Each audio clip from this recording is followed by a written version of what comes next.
Заложих не един, не два, а 3 топ фиша на матч от световните квалификации България-Турция. Нека да видим дали ще спечеля. А по-късно във видеото ще направя и залог на живо. Първа ми залог е с 1000 лева над 275 гола на 1,80 коефициент.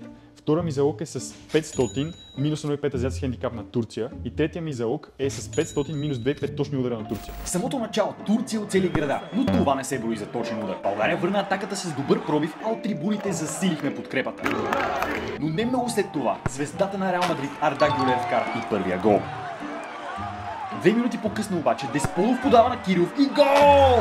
Всички по трибуните избухнаха от радост, а залогът ми на голове бе на път да излезе. Но този нов неточен изстрел за Турция приближаваше фишът ми за точни удари към кошчето. Тогава реших да направя още един четвърти залог на живо с 50 евро Арда Гюлер да вкара трети гол на 5,50 коефициент. Този играч струва 60 милиона, с 15 милиона повече от целия ни национален отбор. Второто по време започна с нов девети удар за Турция, но само 2 точни до момента. Бързо след това на контратака Турция вкара втори гол. Но той не беше на Гюлер и този залог загуби. Последва корнер за Турция и нов гол. Аз спечелих първи залог на голове. Като българин, на мен и другите фенове на стадиона не беше никак приятно, но и напълно очаквано, предвид решенията, които се взимат на по-високо ниво. Минути по-късно Кенан Йилдыз скара за 4-1 и залозите ми за хендикап на Турция и точни удари вървяха в правилната посока. Докато си гледаме матча, вижте какви резултати имат клиентите в момента. Турците не ви пощадиха и вкараха пети гол. След това нов гол оформи крайното 1-6. 3 печеливши от 4 общо залога за мен, естествено и за клиентите ни, като чистата ми печалба бе 1338 лева.